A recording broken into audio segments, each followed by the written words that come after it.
ያ ቀን ይሄ ዚክር የምናበዛበት ዱዓ የምናበዛበት ነው።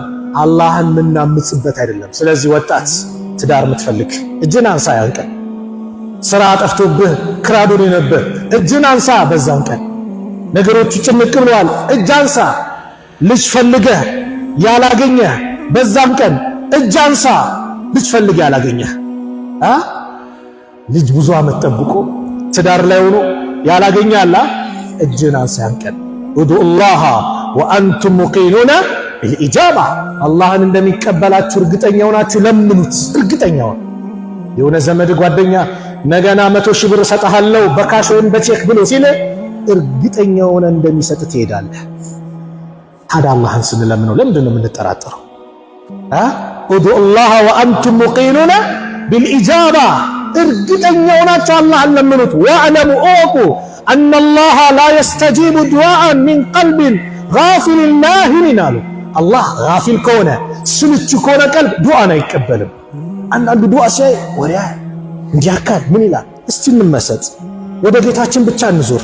ፍርድ ቤት ዛሬ ፍርድ ቀን ነው የሆነ ነገር ሲባል እንዴት ነው ኩምስስ የምንለው? እንደዚህ ዳኛ ፊት ስንቀር አይደል?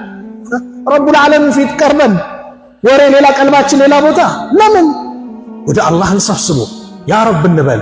እስቲ ዘከርያን አስቡት፣ እድሜው 100 ደርሶ ነቢዩላህ ዘከርያ አለይሂ ሰላም የሚስታቸው እድሜ 99 ደርሷል። መሃናት ዘከርያ ዱዓ አደረጉ። አላህ በቁርአን የነቢያቶችን ታሪክ እየነገረን የሚያስተምረን እንደ ታሪክ ብለን አስበነው ከንፈር መጠን እንድናልፈው ሳይሆን እኛም እንድንኖርበት ነው። ለኛው ነው መልእክቱ። ወዘከርያ ዘከርያን አውሳው ኢዝናዳ ረበሁ ጌታውን በተጣራ ጊዜ ረቢ ጌታዬ ላ ተዘርኒ ፈርደን ብቸኛ አድርጋ አትተወኝ፣ ወአንተ ኸይሩል ዋሪሲን አንተ ከወራሾች ሁሉ በላጭ ነህ። ፈስተጀብና ለሁ ለሱ ዱዓውን ተቀበል ነው። ወወሀብና ለሁ ያሕያ ያሕያን ሕያው የተባለ ልጅ ስም አውጥቶ የሰጠው አላህ። ወአስላሕና ለሁ ዘውጀሁ ባለቤቱን ሚስቱንም አበጀንለት። እነሁም እነርሱ ካኑ ዩሳሪዑነ ፊል ኸይራት በመልካም ነገር በበጎ ሥራ ሚሽቀዳደሙ ነበሩ፣ ሚቻኮሉ ነበሩ። ወየድዑነና ረገበን ወረሀበን ወካኑ ለና ኻሺዒን እኛን እየፈሩንም እየከጀሉንም መልካም ነገር ጀነትን ከጅለው መልካም ነገርን ከጅለው መጥፎ ሙሲባውም ጀሃነምን ፈርተው እኛን ተናናሾች ሆነው የሚማጸኑን ተዋራጆች ሆነው ዝቅ ብለው የሚማጸኑን ነበር አለ። ይህን ታሪክ በጣም ሲያብራራው ሱረቱ አሊ ኢምራን ላይ ገለጸው። አላህ መርየምን ለማሳደግ ሁሉም የሁዳዎች በተለይ የሁድ ሊቃውንቶች እኔ ያሳድጋለሁ ብሎ በጣም ሁሉም ተረባረቡ። የመርየም እናት ሐና በሆዷ ያለውን ጽንስ ለአላህ ተሳለች፣ ቤተል መቅዲስን እንዲያገለግል ወንድ መስሏት። ስትወልዳት ግን መርየም ምን ሆና ተወለደች? ሴት ሆና ተወለደች። ያ ረቢ ኢኒ ወዳዕቱሃ ኡንሳ አለች። ጌታዬ እኔ እኮ ሴት ሆና ወለድኳት። አላህ ሴት እንደሆነች ያውቃል። ሴት እንደወንድ እንደው ተቀበለኝ ብላ ያ አላህን ተማጸነች። አላህ ተቀበላትና ፈተቀበለሃ ረቡሃ ቢቀቡልን ሐሰኒን ጌታዋም በደና አቀባበል ተቀበላት። ወአንበተሃ ነባተን ሐሰና በመልካም አስተዳደግም አፋፋት አሳደጋት። ወከፈለሃ ዘከርያ ዘከርያም ኃላፊነት ወስዶ አሳደጋት። ኩለማ ደኸለ ታሪኩ ከዚህ ነው የሚጀምረው። ኩለማ ደኸለ አለይሃ ዘከርያ አልሚሕራብ ሁሌም ዘከርያ በሷ ሚሕራብ ጸሎት የምታደርግበት ቦታ ላይ በገባ ቁጥር ወጀደ ኢንደሃ ሪዝቃ እሷ ዘንድ ሪዝቅን ያገኛል። ይህ ሪዝቅ ምንድን ነው? በክረምት ማይገኘው እሷ ጋር ይገኛል፣ በበጋ ማይገኘው ይገኛል። ሀገራችን የሚመጣ የፍራፍሬ አይነት አላ ወቅት ጊዜ ያላቸው አላ እሷ ጋር ግን ይገኛል። ግራ ገባውና ያ መርየሙ ቃለ ያ መርየሙ አንቺ መርየም ወይ አላት። አና ለኪ ሃዛ ይህ ለአንቺ ኬት ነው? ቃለት እሷ ማለች ሁወ ሚን ዒንዲላህ እርሱ ከአላህ ዘንድ ነው። ኢነላህ የርዙቁ መን የሻኡ ቢገይሪ ሂሳብ አላህ ለሚሻ ሰው ሲሳውን ያለ ድካም ይሰጣል፣ ይለግሳል። ከአላህ ዘንድ ነው። የዛ ጊዜ ዘከርያ ይላል ዑለማዎች አላህ ያለ ድካም ያለ ካልኩሌት ሚስቱ መሃል ናት፣ እድሜው ሄደዋል። እስከ ዛሬ የት ሂጄ ነው እንዴት ጌታዬን ሳለምን? ሁናሊከ ደዓ ዘከርያ ረበው እዛ ቦታ ዘከርያ አላህን ለመነ። ቃለ ረቢ ጌታዬም አለ ሀብሊ ሚን ለዱንከ ዙርየተን ጠይባ ከአንተ ዘንድ መልካም ዘርን ስጠኝ አለ። አዎ ልጅ ቆይቶብህ ወይ ልጅ አላህ እንዲሰጥ ስትለምን ዙርየተን ጠይባ ይሄ አካቱት መልካም ሷል የሆነ ልጅ። መጥፎ ልጅ ለእናት ለአባት አደጋ ሊሆን ይችላል። ሀዲያ ታውቁታላችሁ? ሀዲያ አሁንም አላህ ሰላም ያርጋቸው። ሙስሊሙ ላይ መከራ እየደረሰ ነው። ሀዲያ ምንድነው ታሪኩ? የሙስሊም ሱልጣኔት የነበረበት ኩን ሀዲያ። ታዲያ ምንድነው ያደረጓቸው? እና ኃይለ ሥላሴ ጂኒዎቹ ወዴት ወሰዱ? እኛ እርዳታ እንረዳለን ለዚህ ሀገር ግን እኛን ሰበካ እንስበክ ብለው አክፍሮት ኃይላ ሲመጡ ወደ ሰሜኑ ወደ አማራ ክልል ምናምን አረጋቸው። ወዴት ነው? ወደ ደቡቡ አረጋቸው። እዛ እንደፈለጋቸው አርጎ አይነት ልጆቻቸውን አከፈሯቸው። ተመልከቱ። ከዛስ ልጆቻቸውን ካከፈሯቸው በኋላ አባት እድሜ ሄዶ ልጆቹ ላይ ሲወድቅ ሲታመም ምን ሲል ማሳከምህ ምን ከባከብህ ምን ምልህ ምን ስትሆን ነው? የኔን ሃይማኖት ስትከተል ነው አሉ። ልጆቻቸው ማንን ማክፈር ጀመሩ? አባቶቻቸውን። ልክ የሙሳና የኸድር ታሪክ ይሄ ነው። ሙሳና ኸድር ታሪክ ላይ ኸድር አንዱ ልጅ ገለው ነበር አይደል? ለምን ገደልሽ? ይሄ ለአባት ለእናቱ በጣም አመፀኛ ነው። አላህ የተሻለ እንዲተካላቸው ነው። የልጅ መጥመም ለእናት ለአባት አደጋ ነው። ስለዚህ ዱዓ ስታደርግ ዙርየተን ጠይባ ያ ረብ ሷል የሆነ ልጅ ይሄን ዱዓ አድርጉ። ዙርየተን ጠይባ ለግሰኝ ኢነከ ሰሚዑ ዱዓ አንተ ዱዓን ትሰማለህና ፈናደትሁ ልመላኢከቱ ወሁወ ቃኢሙን ዩሰሊ ፊል ሚሕራብ እዛ ቦታ ላይ ጸሎት የሚያደርግበት ቦታ ሆኖ ቆሞ አላህን እየተማጸነ መላእክት ጠራችሁ። አነላሃ ዩበሽሩከ ቢያሕያ አላህ በያሕያ አንተን ያበስረሃል። ሙሰዲቀን ቢከሊመቲን የአላህን ቃል የሚያረጋግጥ ወሰይደን አለቃ የሆነ ወሐሱረን ድንግል የሆነ ጥቡቅ የሆነ ወነቢይ ሚነ ሳሊሒን እንደዚሁም ደግሞ ከደጋግ ነቢይ ከሆነ ልጅ አላህ ያበስረሃል ሲለው ቃለ ረቢ ጌታዬ አነ የኩኑ ሊ ጉላሙን ለእኔ ልጅ እንዴት ይኖረኛል? ወቀድ በለገኒ አልኪበር እድሜ ሄዷል። ወምርአቲ አኺር ባለቤቴ መሃን ናት። ቃለ ከዛሊከ የፍዐሉ ላሁ ማ የሻእ እንዲህ በዚህ መልኩ ጌታ የፈለገውን ያሻውን ይሰራል። መላእክቶች የሰው ልጅ የሆነ ነገር ጠይቆ ይሰጣል ሲባል እንዴት ይላል? የሆነ እስር ቤት ለቁጭ ብለን 12 ዓመት ተፈርዶበት አንዱ 3 ዓመት ከታሰረ በኋላ መጀመሪያ እኮ ያ ረብ አንተ በፈለግከው ቻይነ ዳዕዋ ሳረግላችሁ አላህን ለምኑ እያልኩ ዳዕዋ ሳረግላችሁ አንተ ቻይነ እያለ ልጁ ዱዓ ማድረግ ጀመረ። ያ ረቢ ከዚህ መከራ አስወጣኝ እያለ 3 ዓመት ታስሮ እከሌ ተፈቺነ ሲባል እንዴት አለ እዚህ ተፈረደብኝ 12 ዓመት በምን መልኩ አለ ከጠየቀ በኋላ እንደዚህ ልክ ዘከርያ ምናል እኔ እንዴት ይኖረኛል ልጅ ባለቤቴ መሃን ናት እኔ እድሜ ሄዷል። ስለዚህ ያ ረቢ ቃለ ረቢ ጌታዬ ወይ ኢጅዐል ሊ አያ ለኔ ምልክት አድርግልኝ። ቃለ አያቱከ ምልክትህ አላ ቱከሊመ ናሰ 3 አያምን ኢላ ረምዛ 3 ቀናትን በጥቅሻ ቢሆን እንጂ ሰዎችን አለማናገርህ ነው። ስለዚህ ወዝኩር ረበከ ጌታህን በብዙ አውሳ ከሲረን አላቸው። ወዝኩር ረበከ ከሲረን ወሰብሕ ቢልዐሽይ ወልኢብካር በማታውም በጠዋቱም እሱን አወድሰው። አዎ ኸይር ሲመጣ ኪስ ሲያብጥ ምን ሲል ማን ነው የሚታወሰው? አላህን ማውሳት ነው። አልሐምዱሊላህ ማለት ነው። ወደ አወል ሰልፍ መምጣት ነው እንጂ ሀብት ሲመጣ የሆነ ነገር ሲስተካከል ከአወል ሰልፍ መራቅ፣ እዚህ መስጊድን አይመጥነኝም ብለህ ወደ ቤት መቀመጥ፣ ከዛም እነዚህ አካባቢ ነው አይሆነኝም ያልክ መራቅ አይደለም። ሙስሊም የአላህ ባሪያዎች ባህሪ ምንድነው? ርዝቅ በመጣ ቁጥር ኸይር ነገር በመጣ ቁጥር ይበልጥ ማን ነው የሚወደሰው? አላህ ነው። ዚክር ነው የምታበዛው፣ ሰደቃ ነው የምታበዛው፣ ወደ አላህ መቅረብ ነው። ይሄን ታሪክ ያመጣሁት ምንድነው? እንደው ልጃቱ ብዙ የተቀመጠ ይኖራል፣ በሆነ ነገር የተጨነቀ ይኖራል። ስለዚህ ያ ቀን እጃችንን አንሳ። ወደ ክፍለ ሀገር የምትሄዱ ወንድሞች እህቶች፣ ያን ቀን ተጠንቀቁ። ብዙ በደረሰኝ ኢንፎርሜሽን ገጠር ሲኬድ ምን ሲባል እየተጨፈረ ይኬዳል። ጉራግኛም ዘፈን ነው፣ ስልጥኛም ዘፈን ነው። በቋንቋ ስለሆነ ሐላል አይሆንም። ኦሮምኛም ዘፈን ከሆነ ዘፈን ነው። ትግርኛም ሆነ አፋርኛ ዘፈን ነው። አረብኛ ሆነ አማርኛ ዘፈን ነው። ያ ቀን ጾመኛ ሆናችሁ ዱዓ ኸይር ዱዓ የተባለበት ቀን ይበልጥ ወደ አላህ የምንቀርብበት መንገድ ደግሞ ሲወጣ ሰው አደጋ ይከሰታል ብሎ ይፈራል። ይበልጥ ወደ ማን ነው መቅረብ ያለብን?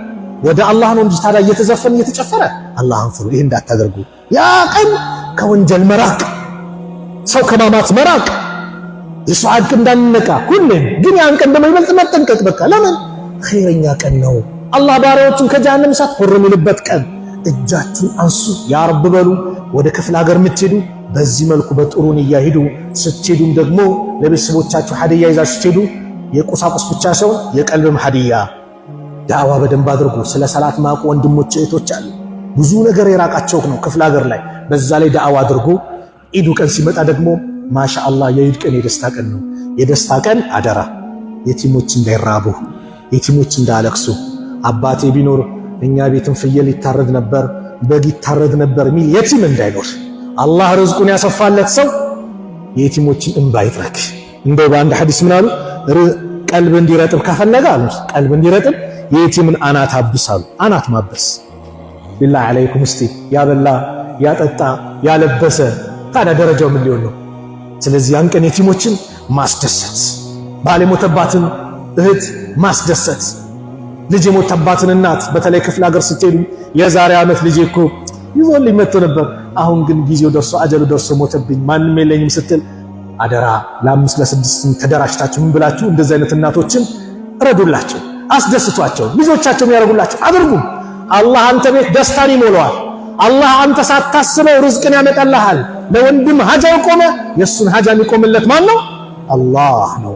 ያን ቀን በዛ ኢስላም ለዚህ ነው ለጊዜውም ሆነ ለረጅም ጊዜ ለአጭር ጊዜ ችግር መቅረፊያ አምጥቷል።